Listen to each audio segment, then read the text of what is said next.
Welcome to the Procurement Software Podcast, where we aim to educate and inspire you about how technology is changing and shaping our profession. The truth is, there's never been a more exciting time to be in procurement, but only if you're one of those organizations that's embracing the change and driving new developments. And this podcast is all about giving you the tools to help you get there. So buckle up and let's get right into this week's show.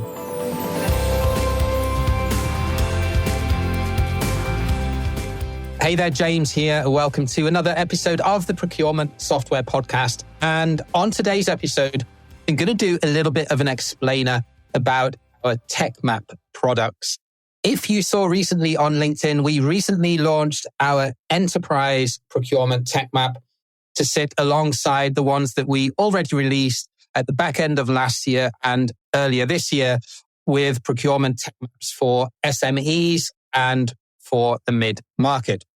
So today I want to give a quick guide and an explainer of how to use them, what's in there, what they do and what they don't do, and some watch out tips and tricks to help you get the most out of them, as well as if you need to take your research to the next level, some of the products and services that we offer on top of those for you to get the best value solution based on what it is that you actually need. So what are our TechMaps and what is the purpose of them? Well, in summary, what we intend to do with our TechMaps is to give you an overview on an easy to use, easy to look at one pager of all of the different companies that are out there in the different categories of procurement technology. It doesn't mean that we validate or recommend these companies. We haven't seen demos of each and every one of them. If I'd seen demos of over 400 procurement tech companies, that would be all that I did all day and all week. So this definitely isn't an endorsement of every single company logo that we've got on our TechMaps. It also doesn't replace you doing your own due diligence on these providers. It's meant to be a starting point to really give you a bit of a leg up to get you on your way and to narrow down the field in terms of different procurement tech companies that are out and what they actually do. So the logos and the companies that we've included in these TechMaps are all based on really the market research and the knowledge that I built up personally over the last 4 years of being in the digital procurement space. It's definitely not something that I've asked AI to put together for me. One of my team did actually help me put them together in terms of the design and getting all of the logos to fit onto the page. But the research behind it is actually my own personal research. And yes, of course, we have used other sources and we've looked at other authorities in this space to see who they list in their maps and in their best of lists. But we've put it together independently and made our own decisions and conclusions as to whether we should put certain logos in there. So who is it then that makes it onto the map? What are the criteria? Well, first of all, any provider that we put on the map must be a standalone software as a service SaaS solution. If it's a software from a consultancy or a training company, then it must be available as an independent product without you having to go out and buy consulting or training services from the company. So there are plenty of them that are spin-offs from consultancy or training companies or other businesses. As long as they sell that software as a standalone product, we would typically list it. Secondly, it has to be beyond MVP, minimum viable product. So if a software company is still pre-revenue and doesn't have paying customers, we won't list them. Thirdly, it must be focused on procurement. So when I look at the websites and I look at the copy and I look at the different drop-down menus on their websites, if they're not particularly targeting procurement as a target market, then we typically won't list them. So if you're trying to dress up HR, legal, or finance software as procurement tech, 9 times out of 10, we're not going to list those. The exceptions here are when there is clearly some sort of crossover.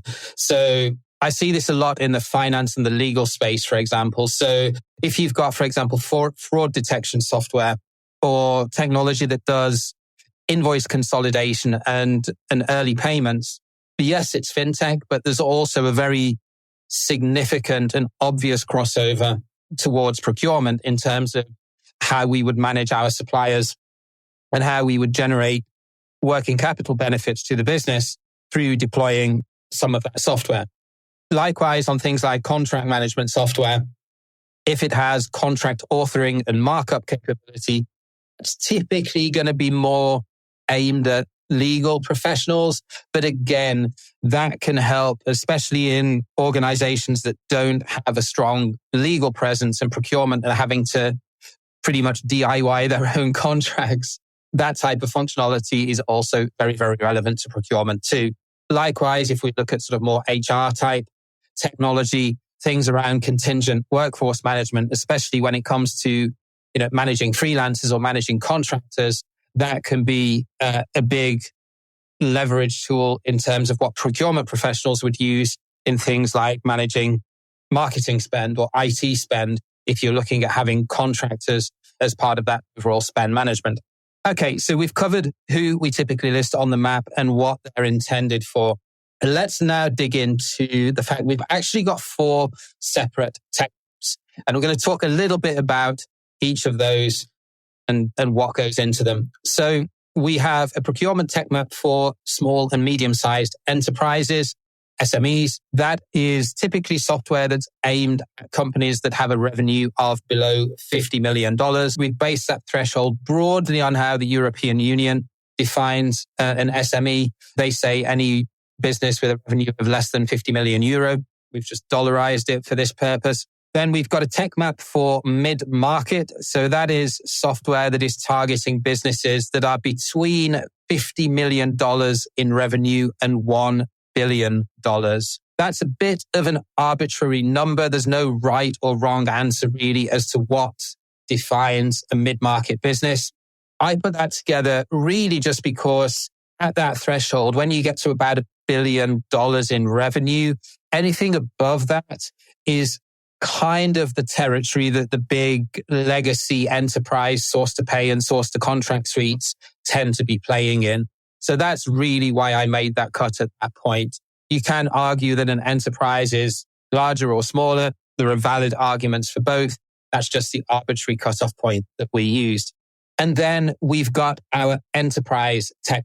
And we actually split this into 2 because when you look at the procurement tech market, the vast majority of software that's out there is focused on enterprise customers. Something that I talk about a lot. I think there should be a lot more software out there that targets mid-market. It is a growing segment, but we're still not quite there yet. So we had to split this into two different presentations simply because we wanted it to be less busy and easy for you as the customer to be able to understand and to be able to see all of the logos on an average laptop or desktop monitor. So we've got 2 separate TechMaps there, and we've split it into, we've got 1 slide that covers business spend management, finance, and contract management solutions. I thought they all fit quite nicely into that sort of more broader business spend management space. And then we've got the second slide, which is essentially everything that doesn't fit into that bucket. We've put spend analytics or data analytics tools on that second slide as well. Just wanted to give a quick note on that because you could argue that they belong on the first one. And yeah, you could see both sides of the argument there. The reason why we didn't put them on really was just formatting. And because it's the data, the analytics that you get in a spend analytics system, that's the data that kind of opens the door up to you being able to do effective spend management, if you will. So I would not classify them necessarily as being directly a spend management tool, but it's certainly the tool that opens the door to enable you to go out and manage your spend. There's an argument either way that you could include them on either presentation. We included it on the second sheet, but that's just as an FYI in case you want to go ahead and load our TechMaps. If you do want to download them, by the way, you can go to store.ProcurementSoftware.site and you can grab a copy of whichever one you want to get completely free of charge. I will link to this in the show notes as well to each individual TechMap link, so as you can go and grab a copy if you want to. We have 21 primary categories in total that we have in our database, which ultimately then feeds these TechMaps that we've put together. Now, I'm not going to go through what each of those 21 categories are on this podcast. Otherwise, it would take me much longer to explain them than we have time for. And I wanted to keep this fairly brief. But if you do go and download our TechMaps, with each TechMap, you do get a PDF guide, which gives a short description to what each primary category is, so as you get a good feeling of the types of solutions that are included in each one.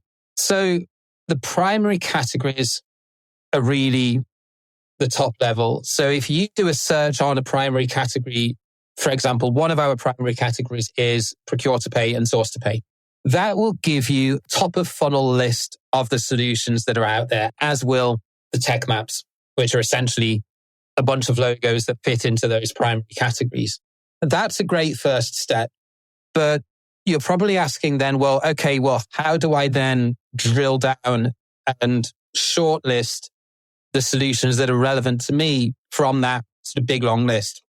And that's when you need some advanced know-how to be able to do that, because you need to then understand the different modules and functionality of each solution, and also who that solution is targeting and what industry sector or what geography those solutions are targeting customers in. And there are a few different ways to do this. And I'm going to start from the free way to do it. And then I'm going to go in ascending order in terms of cost, which is the cheapest way and which is the most expensive white glove way to do it that we can offer you. So the free way to do it would be, if you've got one of the TechMaps and you're looking at a bunch of logos and you want to investigate a little bit more about what each of those does, the free of charge way to do that is to go to our software database at app.ProcurementSoftware.site. That's the URL for our software finder. And in the free text search function at the top, just type in the name of the software and then just click on Learn More. And that will take you to the individual software page. And on that page, you will be able to see the different modules and functionality that each software solution offers, as well as a short description, as well as a couple of other stats as well, how much funding they've got, where they're headquartered, who their typical target customer is, so on and so forth. If you want to do things a little bit faster and you've got a fairly simple sort of one-time request that you've got, let's say you're looking at contract management software and you want to narrow down the market a little bit, the best way to do that would be to book a power hour call with me, and we can go through this together on a 1 hour Zoom or Teams call. And you would then typically fill out your requirements or a bit more detail around what you're looking for in the intake form. Then we would have a 1 hour one-to-one together. I can screen share and show you our back-end database where we can do the different searches to drill down on the different solutions that you're looking for based on your requirements.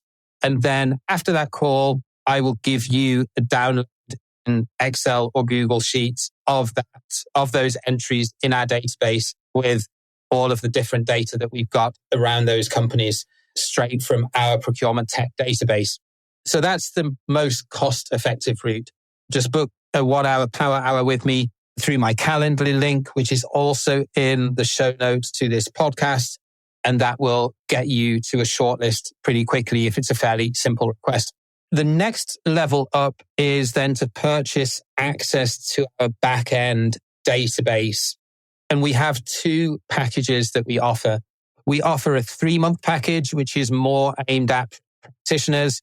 They're doing an exercise to go out and buy some procurement technology. So they're probably only going to need access to it for a shorter period of time. And then we also offer an annual subscription, which is then more aimed at consultancies, solution providers, and also maybe private equity businesses that are looking at an ongoing digital procurement requirement throughout their portfolio of companies. If you have multiple searches and research that you need to do, or indeed if you're still at the stage of defining exactly what it is that you need, if you're a little bit vague about your requirements and you want to do a little bit of deeper research on the market to understand, okay, well, what types of modules and functionalities are even out there? And how do procurement tech companies typically mix and mash those together in terms of the modules and the different capabilities and functionalities that they have? This option is probably going to be better for you in that case. It enables you to drill down on modules and functionality within the database, and you could go and do your own search queries, and you can do nested queries in there as well. If, for example, you want to say, I want contract management solutions that are not early stage startups, that are aimed mid-market businesses and that have contract authoring and contract workflow automation around approval and signature, you can nest all of those queries in our database, and then it will just spit out the short list of probably 4 or 5 solutions that match very specific criteria. So if you're looking to do multiple of those searches, or if you're still at the beginning of your market research and you want to really understand what different permutations are out there, then I would recommend buying access to our database.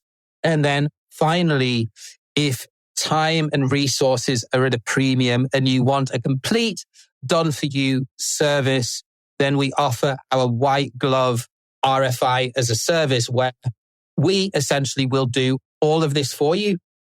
And we will provide a report at the end of that activity that gives you a short list of the solutions that we recommend that you invite to give you a more detailed commercial proposal based on the matching the criteria and the scope of work you give us. So we will go out there, we'll watch the demos, we'll make intros, we will do our due diligence, we will look at all of the different solutions that are out there, including how they price themselves, and then we will come back with a recommendation of X number of solutions. Usually it will be 3 or 4 that we recommend that you go out and do a more detailed RFP or commercial discussion and negotiation with.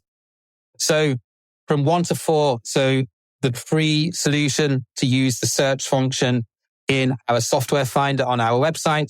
Number 2, booking a power hour call with me to go through your requirements and then to get a download dump from our database. Number 3, actually purchasing access to our database so as you can do that yourself whenever you wish and do multiple searches.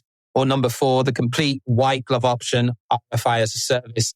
Those are the 4 different ways that we can help you if you've downloaded our TechMaps and then you're a little bit curious about what to do next, or you're looking for a bit more expertise to hold your hand along the way to get you to where you need to on your digital procurement journey. I hope that was helpful, because we got a lot of questions, a lot of comments when we launched these TechMaps and marketed them on LinkedIn. So I'm glad that I've got this podcast out there now, because I can just point people along this way to let them understand a little bit more about how to use the TechMaps and what else we offer in addition to get you to where you need to get to. Thank you very much for listening. I'm really proud of what we put together here with our TechMaps and that we offer them free of charge. Nobody else out there does. So very proud of the products that we have. And I appreciate you for listening and learning a little bit more about how they can help you. If you have any more questions about our TechMaps or indeed any other product and service that we offer, please just drop me a DM on LinkedIn or drop me an email or get in touch, and I would love to help you further. Until next week, I will catch you again at the very same time. Take care and bye for now.